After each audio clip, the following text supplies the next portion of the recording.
Hello and welcome. Welcome to the second learning session of chapter number 1 of Science 2, which is Heredity and Evolution. So, in the last learning session, we had looked at DNA and RNA. And in the last learning session, I had also asked you all to write down the full forms of DNA and RNA in the chat box of our first learning session. I did not see any responses. So, I highly recommend that you put down the full forms of DNA and RNA in the chat box, not chat box, the comment box of our previous learning session. इस video के comments में अगर तुम डाल दोगे तो भी चलेगा. Okay, if you don't remember what's the full form of DNA and RNA, Google the full form and then put it in the chat box of this video. Okay, so we had looked at what is the we had looked at structure of DNA, we had seen types of RNA and what their functions are. Then at the end of the learning session, we had looked at what is heredity and what are hereditary changes.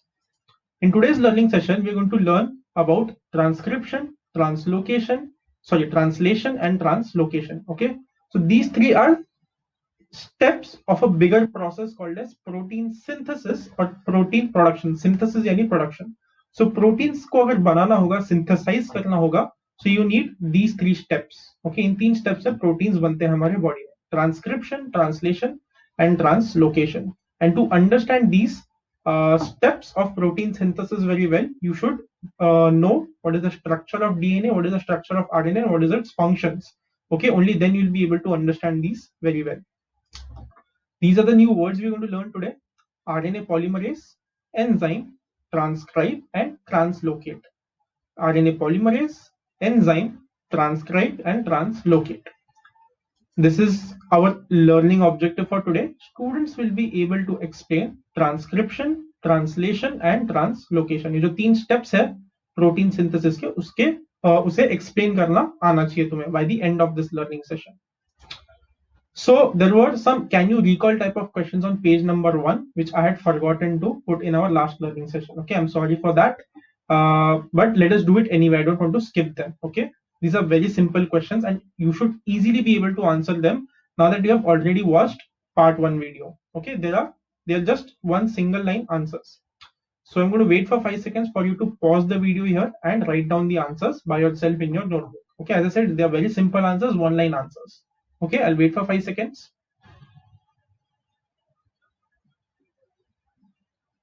Okay, I hope you're done pausing the video and writing the answers in your notebooks by yourself. Now let us look at the answers. Okay, so first question: which component of the cellular nucleus of living organisms carries hereditary characters? Hereditary characters, hereditary यानी जो हमें parents से offspring को मिलता है. Okay, तो जो कोई भी कैरेक्टर पास होता है पेरेंट से ऑफस्प्रिंग तक या फिर पेरेंट से प्रोजेनी तक या फिर पेरेंट से चाइल्ड तक, वो न्यूक्लियस में कहाँ पे होता है? So the answer is in DNA. Okay, तुमने डीएनए के जगह पे अगर तुमने जीन लिखा है, that is also okay because DNA of a certain length is known as gene. So अगर जीन लिखा है तो भी चलेगा. सो जीन में या फिर डीएनए में हमारे हेरिडिटरी कैरेक्टर्स होते हैं. What do we call the process of transfer of physical and mental characters from parents to progeny? So what is this? What is the meaning of the word progeny? Progeny means offsprings, means child. Parents के जो बच्चे होते हैं उनको हम progeny बोलते हैं इस चैप्टर में या फिर offspring बोलते हैं इस चैप्टर में. ओके, तो जो प्रोसेस है फिजिकल और मेंटल कैरेक्टर्स पेरेंट से प्रोजेनी तक पास हो रहे हैं, उस प्रोसेस को क्या बोलते हैं? Answer is heredity. We had looked at this in detail in our last learning session, right?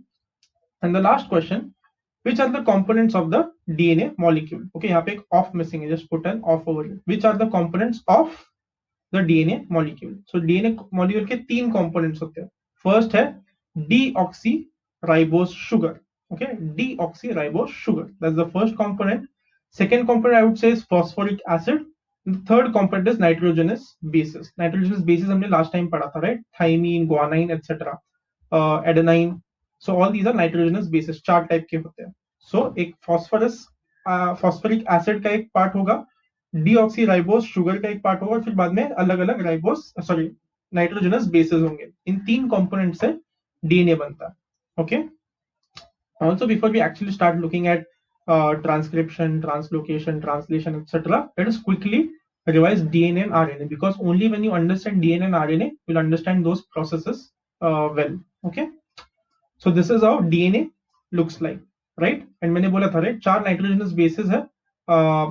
एक first type is adenine, second type is thymine, third is guanine, and fourth is cytosine.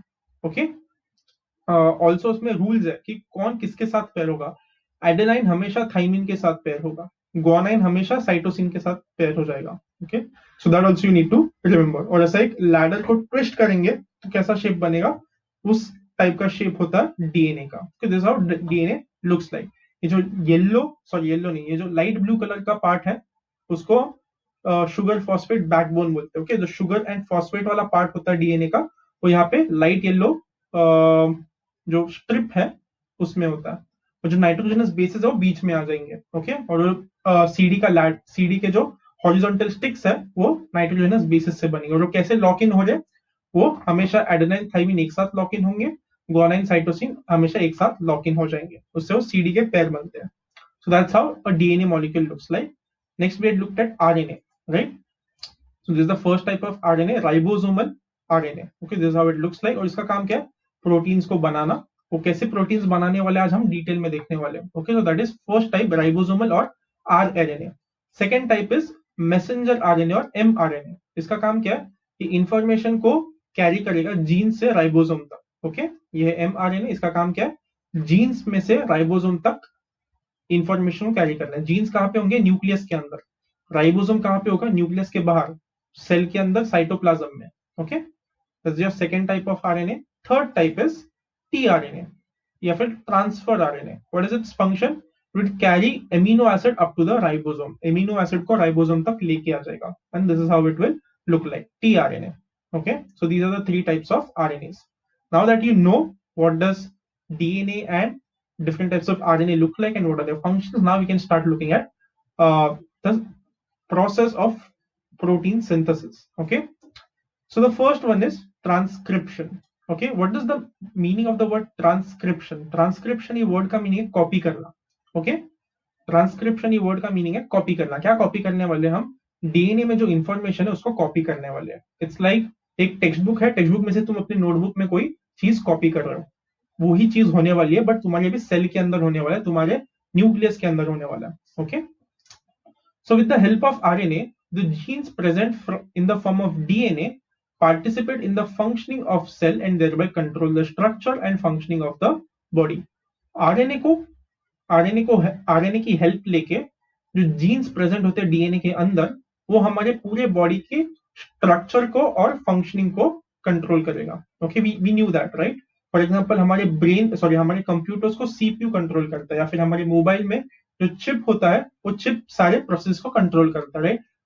कितना power जाना चाहिए, कितना brightness होना चाहिए, कितना RAM use होना चाहिए, so on and so fourth. हमारे बॉडी में सब कुछ हमारे ब्रेन्स कंट्रोल करते हैं, बट हमारे सेल्स में जो कुछ भी फंक्शनिंग और स्ट्रक्चर होगा वो कौन कंट्रोल करने वाला है, द न्यूक्लियस. न्यूक्लियस में से कहां पे, न्यूक्लियस में डीएनए होगा, डीएनए में जीन्स होंगे, तो आरएनए की हेल्प लेके वो पूरे बॉडी को कंट्रोल करने वाले हैं. Okay, they are going to control your cell, और सेल से तुम्हारे पूरे बॉडी को कंट्रोल करने वाले हैं. Information about protein synthesis is stored in the DNA. So protein synthesize कैसे करना है, कौन से प्रोटीन्स बनने चाहिए, ये सारा का सारा इंफॉर्मेशन कहाँ पे लिखा है, तुम्हारे DNA. So think of DNA as a textbook. DNA तुम्हारा टेक्स्ट बुक है, और उस टेक्स्ट बुक में लिखा है कि प्रोटीन कैसे बनाना है, उसमें रेसिपी लिखी है प्रोटीन्स को कैसे बनाना है. Okay, so information about protein synthesis is stored in your DNA. Synthesis of appropriate proteins as per requirements is necessary for body. अगर समझो बॉडी को एक टाइप का प्रोटीन चाहिए, तो डीएनए है, डीएनए को you will open which is like your text book, और उसमें से देखोगे कि उस प्रोटीन को कैसे बनाना है, कैसे सिंथेसाइज करना है, और उस टेक्स्ट बुक के हिसाब से हमारी बॉडी उस प्रोटीन को बनाएगी. जितना जरूरत होगा और जब भी जरूरत होगा तब भी हमारी बॉडी उस प्रोटीन को बना सकती है. हाउ, कैसे, डीएनए में जो इंफॉर्मेशन रखा है उसको देख के. Okay, these proteins are synthesized by DNA through the RNA, right? So DNA तो तुम्हारा टेक्स्ट बुक है, right? सो टेक्स्ट बुक में से पहले कहीं पे तो कॉपी करना पड़ता है, वो कहाँ पे कॉपी करना पड़ता है, आरएनए में. सो आरएनए का क्या काम है, यहाँ पे आरएनए में पूरा इंफॉर्मेशन कॉपी किया जाएगा. Okay, this is called as central dogma. Central dogma क्या है, प्रोसेस है प्रोटीन्स को बनाने का, जिसमें डीएनए से इंफॉर्मेशन आरएनए ट्रांसफर करता है, उसको सेंट्रल डॉग्मा बोलते हैं. Okay, this could be asked as a objective question in exam. What is central dogma? You should be able to answer. The process through which proteins are synthesized by DNA through RNA is called as central dogma. Okay, next mRNA. What is mRNA? mRNA का full form messenger RNA. Messenger RNA का क्या काम है? Information को gene से ribosome तक पहुंचाना. सो अभी यहाँ पे हमारा प्रोसेस शुरू हो चुका है. mRNA is produced as per the sequence of nucleotides. What is nucleotides? एक छोटा सा टुकड़ा डीएनए का, उसको बोलते हैं न्यूक्लियोटाइड. एक न्यूक्लियोटाइड में क्या क्या होता है? फॉस्फोरस होता है, राइबोस शुगर होता है और नाइट्रोजनस बेस होता है. ये तीन टुकड़ों से एक न्यूक्लियोटाइड बनता है. ओके, सो न्यूक्लियोटाइड में क्या सीक्वेंस है उसके हिसाब से mRNA प्रोड्यूस हो जाता है. Okay, and only one of the two strands of DNA is used in this process. So let me go to the diagram. So see, यहाँ पे एक RNA polymerase प्रोड्यूस हो जाता है. What is RNA polymerase? It's an enzyme. Okay, जिससे proteins बना सकते हैं. एंजाइम मतलब क्या होता है? Enzyme means a substance which is produced inside a living organism. जो कोई भी सब्सटेंस होगा जो लिविंग ऑर्गेनिज्म के अंदर प्रोड्यूस होता है उसको एंजाइम बोलते हैं.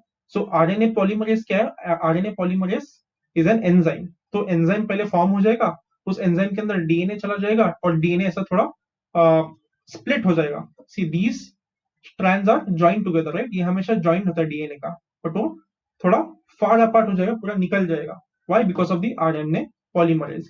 और आरएनए पॉलीमरेज में जब वो निकल जाता है दो डीएनए के स्ट्रैंड्स, तो बीच में क्या प्रोड्यूस होने लग जाता है? एमआरएनए. देखो यहाँ पे एमआरएनए प्रोड्यूस होना शुरू हो गया.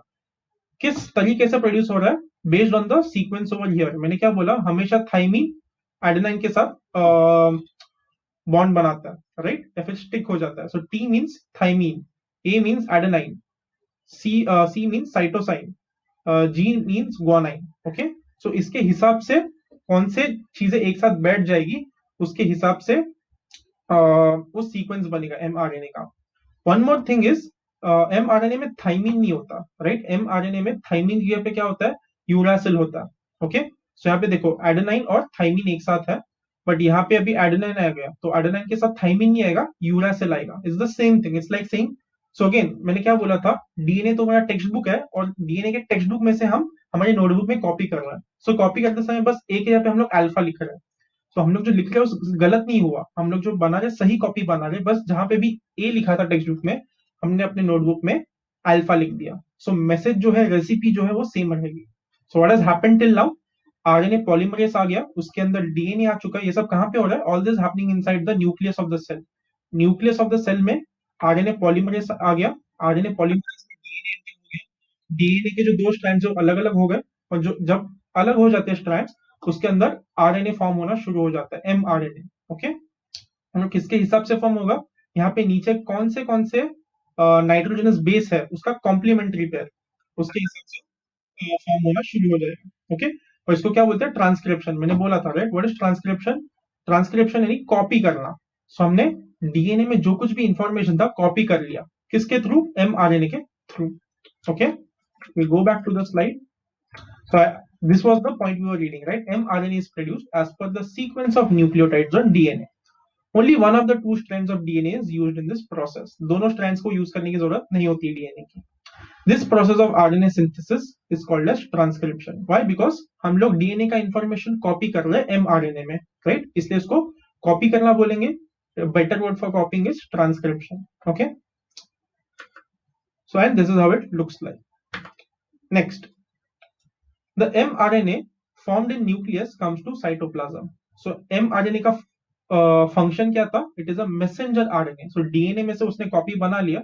वो जो न्यूक्लियस में था, राइट? डीएनए न्यूक्लियस में होता है. अब वो न्यूक्लियस में से बाहर आके साइटोप्लाज्म में आ जाएगा. सेल होता है, सेल के अंदर पूरा साइटोप्लाज्म भरा होता है और साइटोप्लाज्म में अलग अलग सेल्स होते हैं. उसके अंदर बीच में सेंटर में न्यूक्लियस होता है और उसके अंदर ये ट्रांसक्रिप्शन प्रोसेस हुआ था. तो अब ये एमआरएनए जब बन जाता है तब वो बाहर आ जाएगा, न्यूक्लियस के साइटोप्लाज्म में आ जाएगा. It brings in coded messages from DNA. So DNA में से जो कोड था, इंफॉर्मेशन था, उसको लेके आ गया बाहर. ओके, उसको कोडेड मैसेज बोलते हैं यहाँ पे. The message contains the codes for amino acids. उसमें कौन से मैसेज है, उसमें कौन से कोड्स है, उसमें कौन सी रेसिपी है? वो रेसिपी किसकी है? एमिनो एसिड्स की. Why amino acids? हम लोग तो प्रोटीन्स बना रहे हैं, राइट? प्रोटीन्स और एमिनो एसिड्स का क्या कनेक्शन है? So many amino acids come together to form proteins. Okay, remember that always. बहुत सारे amino acids एक साथ आके प्रोटीन बनते हैं. So एक बार amino acids बनाओगे, amino acids को साथ में तुम स्टिक कर दोगे तो प्रोटीन बन जाएगा.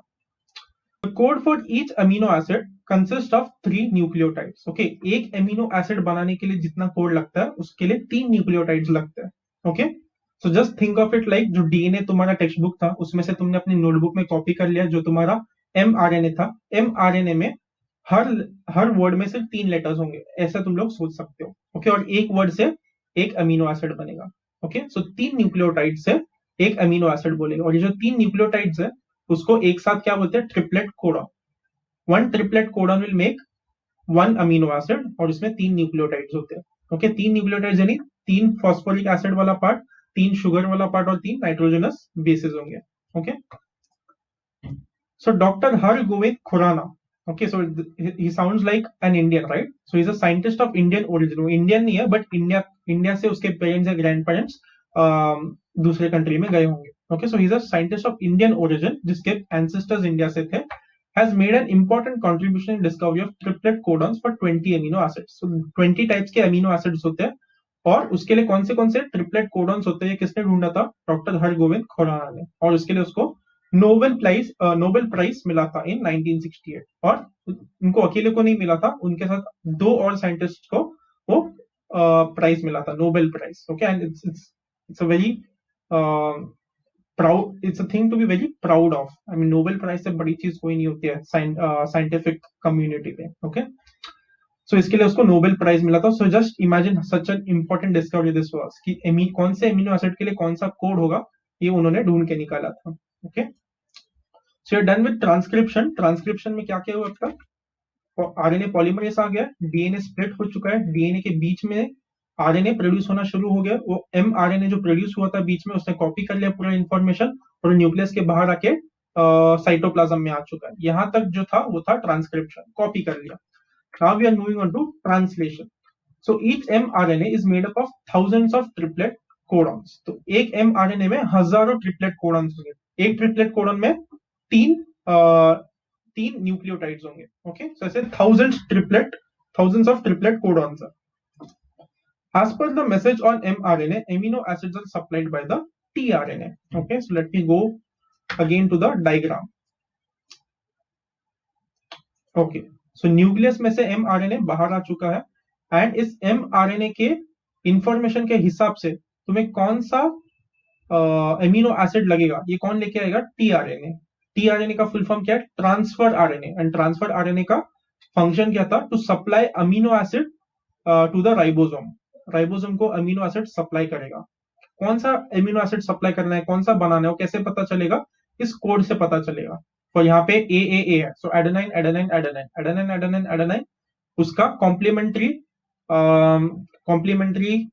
नाइट्रोजनस बेस कौन सा होता है? यूरासिल। एक्चुअली थाइमीन होता है, राइट? यहाँ पे देखो, एडेनाइन के साथ हमेशा थाइमीन होता है, बट आरएनए में थाइमीन नहीं होता। आरएनए में थाइमीन के जगह पे यूरासिल होता है, राइट? तो जहां पे भी एडेनाइन है वहां पे थाइमीन होना चाहिए, बट थाइमीन की जगह पे यूरासिल आ जाता है। तो ए, जहां पे भी ए होगा वहां पे यू आ जाएगा। सो यहाँ पे एम आरएनए में जो कोई भी कोड है उस कोड के हिसाब से वो अमीनो एसिड सप्लाई करते जाएगा। ओके, कौन करते जाएगा? T RNA. तो यहाँ पे ऊपर टॉप पे एम अमीनो एसिड है। Okay, next, for this purpose tRNA has anticodon which having complementary sequence to the codon on mRNA. This is called as translation. Okay, so anticodon किसको बोल रहे हैं? क्योंकि कॉम्प्लीमेंट्री सीक्वेंस है। अगर adenine होगा तो थाइमीन नहीं होगा, थाइमीन के जगह पे यूरासिल होगा। अगर थाइमीन होगा एमआरएनए में तो टीआरएनए में एडेनाइन होगा। अगर एमआरएनए में ग्वानाइन होगा तो टीआरएनए में साइटोसाइन होगा। अगर एमआरएनए में साइटोसाइन होगा तो टीआरएनए में ग्वानाइन होगा। ओके, सो हमेशा ये याद रखना है कि ए और टी हमेशा साथ में होगा, जी एंड सी हमेशा साथ में होगा, बट आरएनए में टी के जगह पे यू होता है, थाइमीन की जगह पे यूरासिल।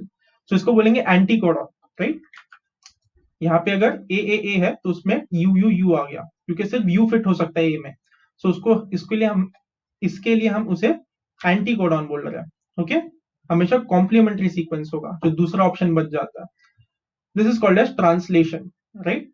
ट्रांसलेशन क्यों बोल रहे हैं? क्योंकि हम अमीनो एसिड्स बना रहे हैं रेसिपी को देख के। इट्स लाइक हमें पता है कि बिरयानी की रेसिपी क्या है, बिरयानी की रेसिपी देख के अब हम खाना पकाना शुरू कर रहे हैं, राइट? सो यहाँ पे भी वही हो रहा है, हमारे एमआरएनए में जो सीक्वेंस है उसके हिसाब से अमीनो एसिड बना रहे हैं। सो हमने हमने ट्रांसलेशन शुरू किया, जो कुछ भी कोड है हमारे पास उससे हमने रेसिपी बनाना शुरू कर दिया. So this process called as translation. What mRNA के सीक्वेंस के हिसाब से अमीनो एसिड्स बना देना. Okay, let's move ahead. Now let's move on to translocation, right? Our last step. So the amino acids brought by tRNA are bonded together by peptide bonds with the help of rRNA. Okay, so we'll go back to the same diagram. Okay, तो अभी ये आगे चला जाएगा, ये mRNA आगे move करेगा. Okay, पूरा का पूरा जो mRNA है वो आगे मूव करेगा, और mRNA के साथ साथ ये जो tRNA है ये भी मूव करेगा. तो ये राइबोसोम है, राइबोसोम के अंदर वो जब एंटर करेगा, और यहाँ पे दो tRNA जिसके बाजू बाजू में क्या है, दो अमीनो एसिड्स है, इन दोनों को वो चिपका देगा. कौन चिपकाएगा? rRNA. ओके, कौन चिपका रहा है? rRNA. rRNA का फुल फॉर्म क्या है? Ribosomal RNA, right. और उसका काम क्या है? राइबोसोम में रह के प्रोटीन्स बनाना. कैसे प्रोटीन्स बना रहे? वो अमीनो एसिड्स को चिपका के. आई टोल्ड यू, राइट, बहुत सारे अमीनो एसिड्स साथ में आके प्रोटीन्स बनाते हैं. सो इन दो अमीनो एसिड्स को चिपकाने का काम किसका होगा? mRNA का. Okay, so amino acids brought by tRNA are bonded together by peptide bonds with the help of rRNA. तो कैसे चिपका रहे? बीच में जो ग्लू है, बीच में जो फेविस्टिक है, उसका नाम क्या है? Peptide bonds. उनके बीच में पेप्टाइड बॉन्ड्स बना देगा. During this process, the ribosome keeps on moving from one end of the mRNA to another end of mRNA by the distance of one triplet codon at a time. This is called as translocation. Okay, तो ये जो mRNA है या फिर ये जो ribosome है आगे बढ़ते जाएगा. ओके, पहले इन तीन पे काम किया, फिर बाद में इन तीन पे काम किया, फिर इन तीन पे काम किया, फिर इन तीन पे काम किया. तो राइबोसोम आगे बढ़ते जाएगा. ओके, और ये जो आगे बढ़ते जाना है, ये जो मूवमेंट है, इसको हम बोलते हैं translocation. Okay, is called as translocation. Translocation का मतलब क्या है? मूवमेंट होना. If I move from Mumbai to Delhi, it's I will say कि I have translocated from Mumbai to Delhi, right. So यहाँ पे तीन तीन जंप्स लेगा, तीन तीन स्टेप्स एक साथ लेगा. ओके, राइबोसोम, इसलिए उसको ट्रांसलोकेशन बोल रहा है. Okay, so during this process ribosome keeps on moving from one end of mRNA to another by the distance of one triplet codon at a time. एक ट्रिपलेट कोडॉन एक साथ jump करते रहेगा, इसको ट्रांसलोकेशन बोल रहे हैं. Okay, such many chains come together to form complex proteins. So बहुत सारे amino acids को साथ साथ में जोड़ जोड़ के फिर प्रोटीन बन जाता है. Okay, these proteins control various functions in the body of living organisms and their appearance too. So living organisms के जो कुछ भी functions होते हैं बॉडी के, और जो कुछ भी appearance होता है, कैसे दिख रहा है, वो कैसे कंट्रोल कौन कंट्रोल करता है? ये प्रोटीन्स कंट्रोल करता है. You know proteins are so important for our body, right. वो कैसे बनता है? इस प्रोसेस से बनता है. So you are done with transcription, translation and translocation. Okay, what I'm going to do is I'm going to do two revisions. Okay, मैं दो बार रिवाइज करने वाला हूँ. एक बार मैं वापस सेम टेक्स्ट बुक के डायग्राम्स में से रिवाइज करने वाला हूँ, और दूसरे टाइम में एनिमेशन थ्रू रिवाइज करने वाला हूँ. Okay, so you have to again pay lot of attention. अब तक अगर तुम्हें नहीं समझा, so you have to remember this like a story, right. हमने चैप्टर नंबर 2 में भी रेस्पिरेशन जो था उसके स्टेप्स को एक स्टोरी की तरह समझा और स्टोरी की तरह याद किया. इसको भी तुम्हें, because it's a long process, you have to remember this by like a story. एक स्टोरी के फॉर्म में तुम्हें इसको याद करने की कोशिश करनी है. Okay, so I am going to do 2 more revisions, और वो 2 रिवीजन में तुम 2 बार वो स्टोरी को सुनोगे, and hopefully by the end of this learning session तुम्हें वो बाय हार्ट हो जाएगी स्टोरी. ओके, तुम्हें बार बार पढ़ना नहीं पड़ेगा. सो एक बार टेक्स्ट बुक के डायग्राम्स में से, दूसरी बार एनिमेशंस में से. Okay, so let me go back. Okay, this was our first diagram. तो ये कहाँ पे? ये न्यूक्लियस में हो रहा है. न्यूक्लियस में आरएनए पॉलीमरेज आ जाएगा. आरएनए पॉलीमरेज एक एंजाइम है जिसमें mRNA बनता है. एंजाइम यानी क्या? कोई भी सब्सटेंस जो लिविंग ऑर्गेनिजम्स में प्रोड्यूस हो जाती है. तो सबसे पहले न्यूक्लियस में आरएनए पॉलीमरेज बन जाएगा. आरएनए पॉलीमरेज में वो जो डीएनए के जो 2 टुकड़े होते हैं वो स्प्लिट हो जाएंगे, और स्प्लिट होने के बाद बीच में mRNA बनना शुरू हो जाएगा. बीच में mRNA बनना शुरू हो जाएगा. कैसे भी बनना शुरू हो जाएगा क्या? The answer is no. जो कोड है डीएनए में उसके हिसाब से कॉम्प्लीमेंट्री सीक्वेंस यहाँ पे आएगा. तो यहाँ पे टी है तो यहाँ पे ए आ गया, यहाँ पे ए है तो यहाँ पे टी आना चाहिए, थाइमिन. बट mRNA में थाइमिन नहीं होता, उसमें यूरासिल होता है थाइमिन के यहाँ पे. तो यहाँ पे यू आ गया. सी यहाँ पे है तो यहाँ पे जी आ गया, क्योंकि सी से साइटोसाइन, जी से ग्वानाइन हमेशा साथ में होते हैं.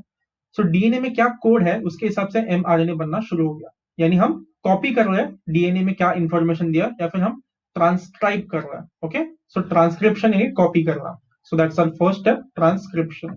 सो mRNA फिर बाद में न्यूक्लियस से बाहर निकलने वाला है.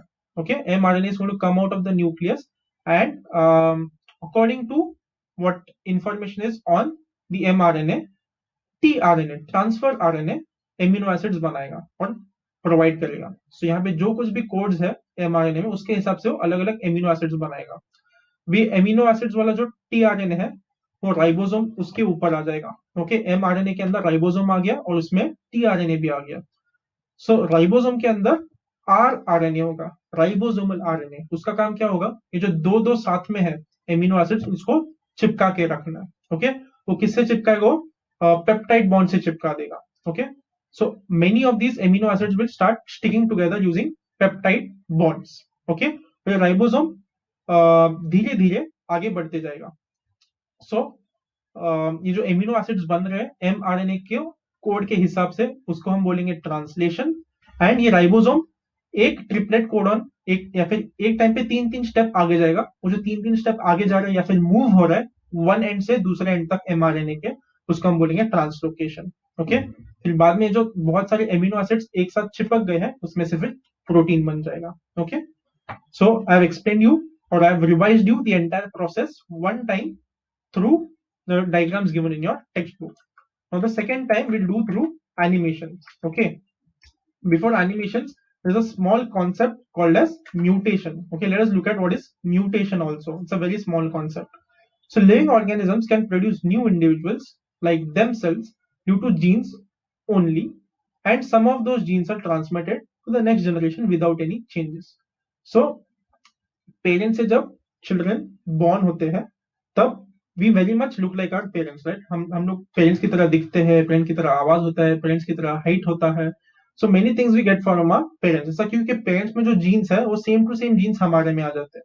सो बहुत सारे पेरेंट्स में से जो जीन्स हमारे में आते हैं दोस आर एग्जैक्टली सेम, कोई चेंजेस नहीं उसमें, राइट. इसलिए थोड़ी सिमिलैरिटी होती है.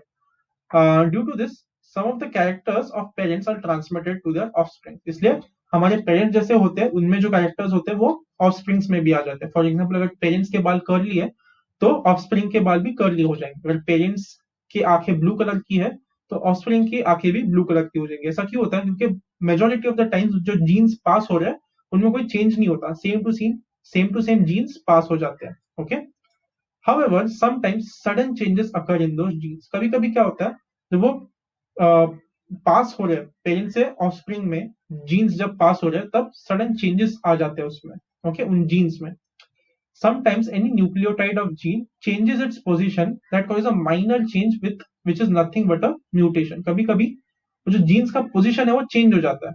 ओके, या फिर जो न्यूक्लियोटाइड है उसका पोजीशन चेंज हो जाता है. न्यूक्लियोटाइड का अगर पोजीशन चेंज हो गया तो कोड चेंज हो जाएगा, राइट. कोड का एक सीक्वेंस होता है, राइट.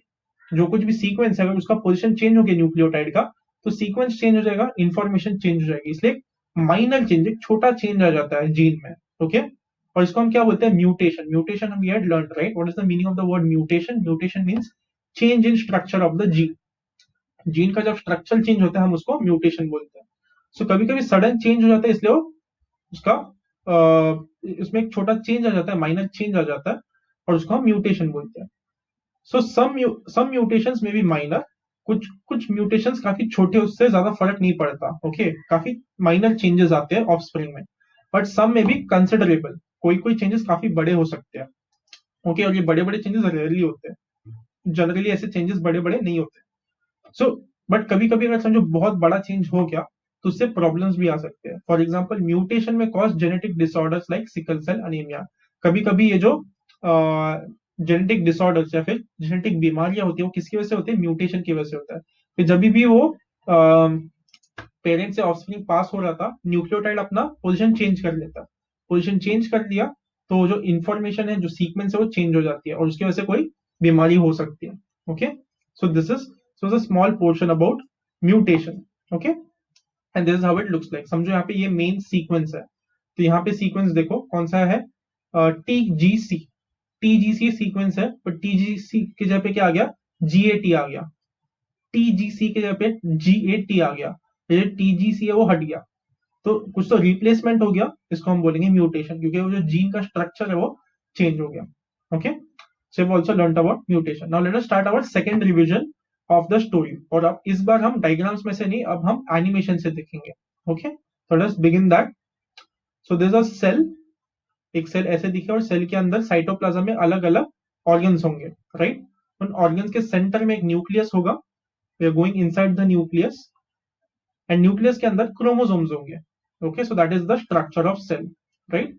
एक सेल होगा, सेल के अंदर साइटोप्लाज्म, साइटोप्लाज्म में अलग अलग सेल्स होंगे, सॉरी ऑर्गन्स होंगे.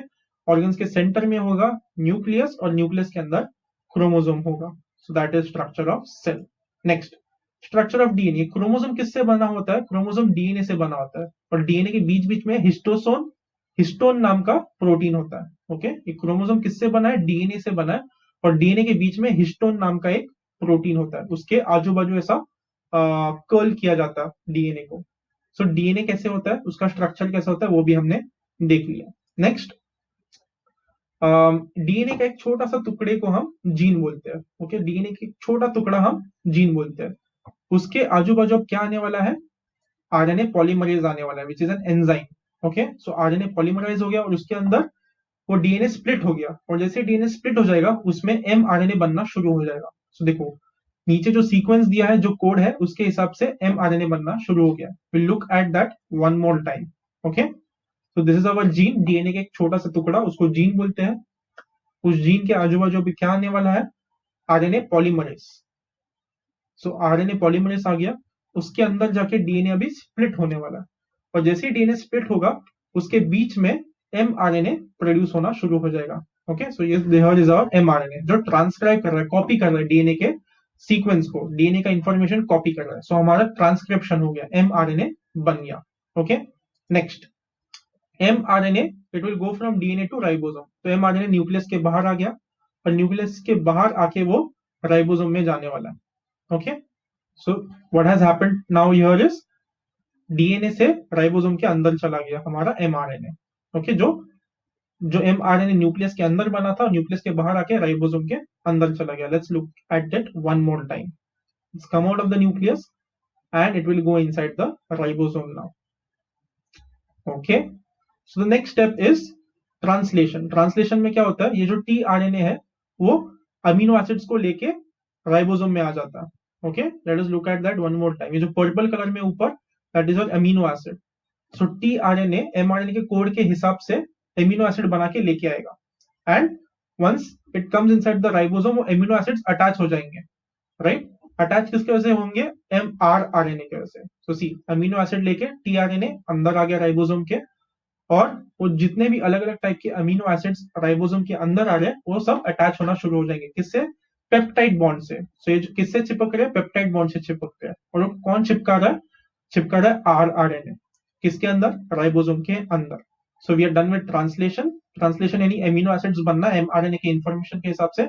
एंड ट्रांसलोकेशन, एक टाइम पे तीन आगे बढ़ाते जाता है, राइट. राइबोसोम कैसे राइट साइड में जा रहा है और कितने स्टेप्स ले रहे हैं? एक टाइम पे 3 steps, right. So that is called as translocation. जो राइबोसोम मूव हो रहा है उसको बोलेंगे ट्रांसलोकेशन. सो ट्रांसलेशन हो गया, ट्रांसलोकेशन हो गया. Finally protein synthesis. तो ये जो कुछ भी एक लंबा सा एमिनो एसिड बना था वो साथ में आके कर्ल हो जाएगा और फाइनली प्रोटीन बन जाएगा. And our protein synthesis is over.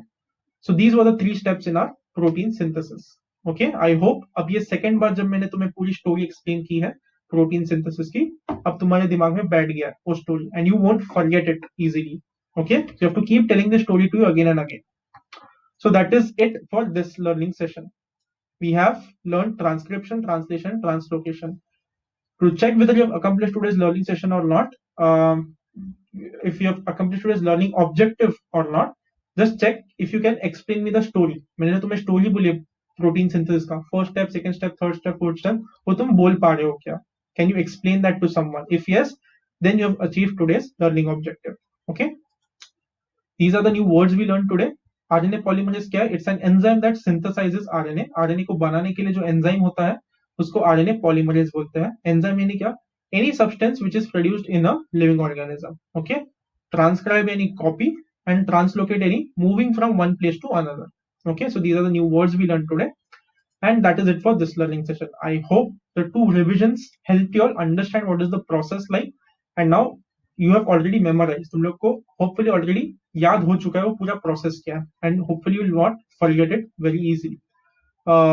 That's it for this learning session. I hope you enjoyed. I hope you understood everything, and we'll see each other in the next one. Till then, bye and peace.